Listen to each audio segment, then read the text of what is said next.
Hello दोस्तों, आप सभी लोगों का बहुत बहुत हार्दिक अभिनंदन है। और आप जानते हैं कि हम लोग जीएस के जितने भी सब्जेक्ट हैं, जैसे कि इतिहास हो गया, भूगोल हो गया और राजनीति विज्ञान हो गया, उस पर तथ्यात्मक चीज़ों पर बात किया जा रहा है। हमने इतिहास उठाया है और इतिहास को वैदिक काल से उठाया है, क्योंकि वैदिक काल से आप देखेंगे कि भारत का जो सिस्टमेटिक ढंग से इतिहास है या व्यवस्थित तरीके से जो इतिहास है, वहाँ से वह प्रारंभ होता है। ठीक है, तो हम लोग वैदिक काल तो पूरा ख़त्म हो चुका है। वो एकदम विधिवत तरीके से जो फैक्चुअल नॉलेज जो एग्जाम्स में पूछे जा सकते हैं, वो सभी चीज़ें कंप्लीट हो चुकी हैं। और इसके बाद हम लोग धर्म और दर्शन में बात करेंगे।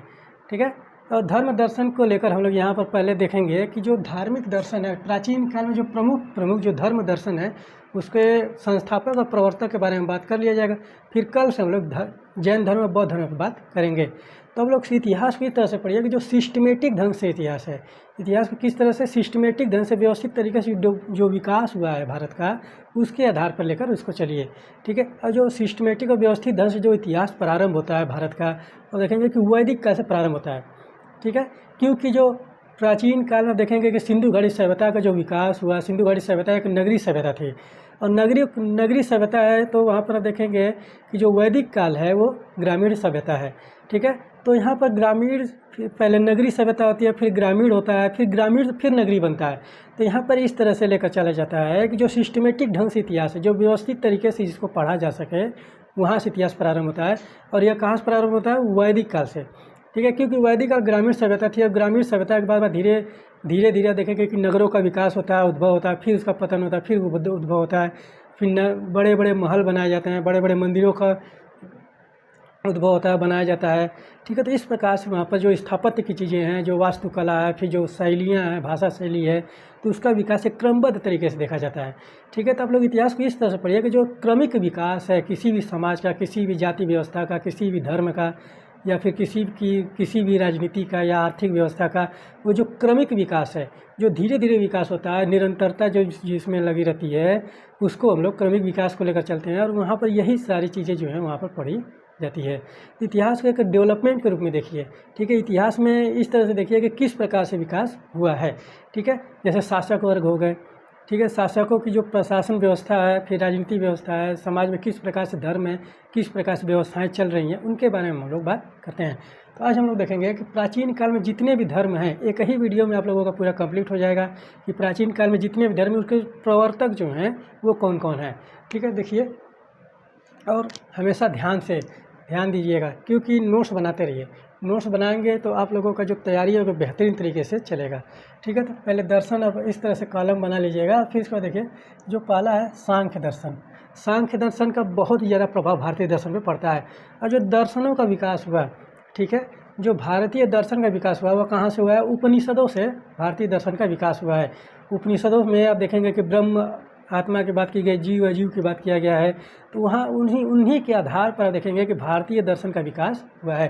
और जितने भी दर्शन यहाँ पर बताए गए हैं, जितने भी धर्म दर्शन है, उसमें आप देखेंगे कि वेदों का बहुत प्रभाव है। ठीक है, वेद हो गए, उपनिषद हो गए, और फिर उसके बाद जो समाज में बुराइयाँ हैं, कुरीतियाँ हैं, आडंबर है, उनको लेकर ये विकास हुआ है। ठीक है, नहीं तो अगर सही तरीके से अगर व्यवस्थाएँ होती, सामाजिक व्यवस्थाएँ जो सही तरीके से चलती, तो यहाँ पर इन लोगों का विकास होना नामुमकिन था। ठीक है, क्योंकि वहाँ पर समाज में बहुत सारे जो देखिए असमानताओं को देखने को मिल रहा था, शोषणकारी व्यवस्थाएं देखने को मिल रही थी, उनको उत्थान के लिए, उनको दूर करने के लिए यहाँ पर दर्शनों का विकास हुआ। और इन पर आप देखेंगे कि जितने भी दर्शन विकास हुए हैं, उन पर उपनिषदों का प्रभाव बहुत ही ज़्यादा देखने को मिलता है। और सबसे बड़ी बात है कि यहाँ पर आप देखेंगे कि जितने भी भारत में दर्शन हुए, ठीक है, जितने भी प्राचीन काल में दर्शन हुए, उनका निचोड़ आप देखेंगे कि भागवत गीता में दिया गया है। ठीक है, और भागवत गीता पर भी उपनिषदों का प्रभाव है। और मुझे से कोई पूछता है कि कौन सी पुस्तक पढ़ा जाए, शुरुआत कहाँ से किया जाए, तो मैं सबसे पहले जो रिकमेंड करता हूँ बुक, वो भागवत गीता है। और भागवत गीता एक ऐसी पुस्तक है, आप देखेंगे कि उसमें मनुष्य के सारे सवालों का जवाब है। आप जितना सोच सकते हैं जीवन को लेकर, प्रकृति को लेकर, जो नियम, नेचर्स लॉ होते हैं, जो प्राकृतिक नियम होते हैं, उनको लेकर, मानव जीवन के कर्म किस प्रकार से होना चाहिए, मानव जीवन मानवों के धर्म किस प्रकार से होने चाहिए, ये सारी जो बातें कही गई हैं, मनुष्य के हर एक सवाल का जो जवाब है वो भागवत गीता में देखने को मिलता है। अब उसको पढ़िए और उसको समझने का प्रयास कीजिए।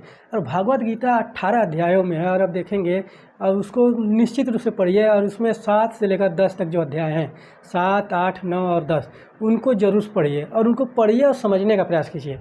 ठीक है। और आप देखेंगे कि भागवत गीता में मनुष्य के सारे सवालों का जवाब है जो जीवन से संबंधित है। ठीक है। तो यहाँ पर आप लोग ध्यान दीजिएगा। देखिए, सांख्य दर्शन कपिल, इनके जो प्रणेता हैं, जो प्रवर्तक हैं, वो कपिल मुनि हैं। फिर इसके बाद योग का पतंजलि है, और पतंजलि का एक पुस्तक है महाभाष्य करके। ठीक है। और फिर उसके बाद देखिए न्याय दर्शन के कौन है, गौतम ऋषि जो है न्याय दर्शन के प्रवर्तक माने जाते हैं। फिर उसके बाद देखिए पूर्व मीमांसा है, मीमांसा 2 भागों में बांटा गया है, पूर्व मीमांसा और उत्तर मीमांसा। पूर्व मीमांसा के जो प्रवर्तक हैं आप देखेंगे कि जैमिनी है। फिर इसके बाद उत्तर मीमांसा, और इस उत्तर मीमांसा को आप देखेंगे कि वेदांत बोला जाता है। क्या बोला जाता है, वेदांत।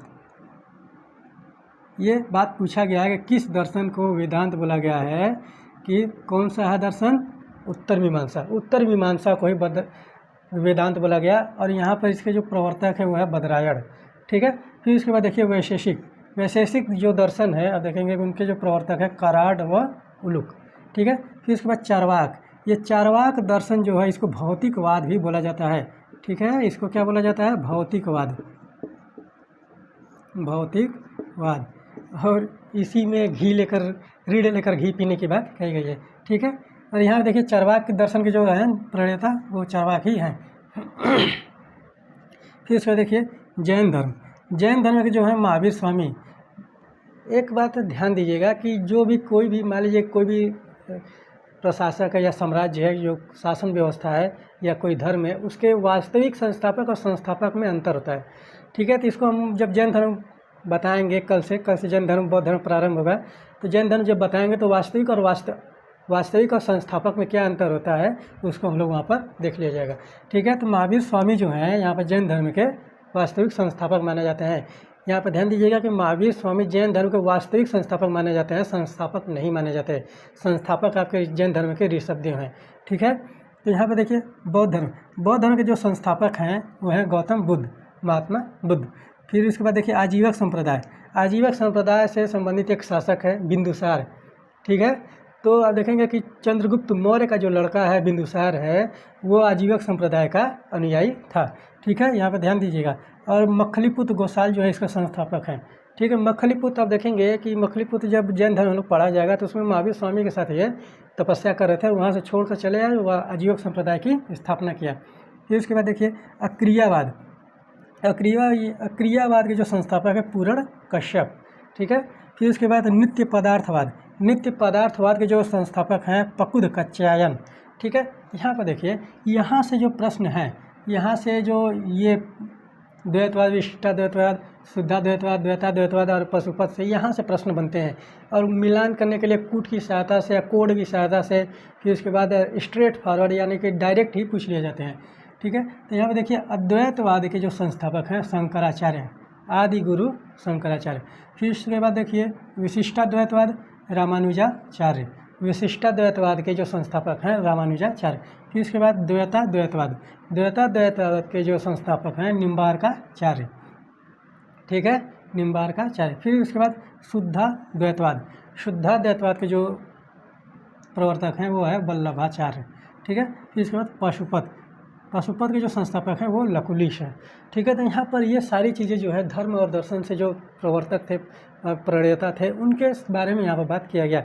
और यहाँ से जितने भी संबंधित हैं, यहाँ पे जो थ्योरेटिकल नॉलेज है, इनके विषय में बात किया जाए तो एक एक दर्शन पर एक दो क्लास आराम से लिया जा सकता है। ठीक है। तो इसीलिए हमने यहाँ पर सिर्फ फैक्चुअल नॉलेज यानी कि जो तथ्यात्मक चीज़ें हैं उस पर बात किया। ठीक है। और पशुपत की बात करें तो यह शैव धर्म से संबंधित है। ठीक है। शैव धर्म। ठीक है। शैव धर्म से संबंधित है, जहाँ पर भगवान शंकर की पूजा की जाती है, और उसका जो एक है भाग है वो पशुपत के नाम से जाना जाता है। ठीक है। तो यहाँ पर आपके धर्म और दर्शन से जो प्रमुख धर्म दर्शन है प्राचीन काल से, वो संबंधित पूरा पूरा होता है। और फिर इसके बाद जो उनके प्रवर्तक है, प्रणेता हैं, उनके बारे में बात हम लोगों ने किया। ठीक है, और यहाँ पर खड दर्शन की बात की जाती है। प्राचीन काल में खड दर्शन की बात की जाती है। यही 6 दर्शन आते हैं, यही जो शुरू के 6 दर्शन हैं, यही 6 दर्शन आते हैं। और इसमें चरवाक को भी ले लिया जाता है कहीं कहीं, क्योंकि मीमांसा देखेंगे कि मीमांसा जो दर्शन है उसको बांटा गया 2 भागों में। अगर सिर्फ हम मीमांसा की बात करें तो चरवाक भी उसमें आ जाएगा, नहीं तो यही 6 दर्शन आपके प्राचीन काल में खड दर्शन के बारे में बात किया जाता है। ठीक है, यहाँ पे ये सारी चीज़ें नोट डाउन करिए, नोट्स बनाते रहिए। नोट्स बनाएंगे तो आप लोगों की तैयारी एकदम बेहतरीन तरीके से चलेगी। ठीक है, तो चलिए फिर मिलते हैं अगले लेक्चर में, कल के लेक्चर में। और जैन धर्म बौद्ध धर्म यहाँ वहाँ से शुरुआत होगी। ठीक है, तब तक के लिए धन्यवाद।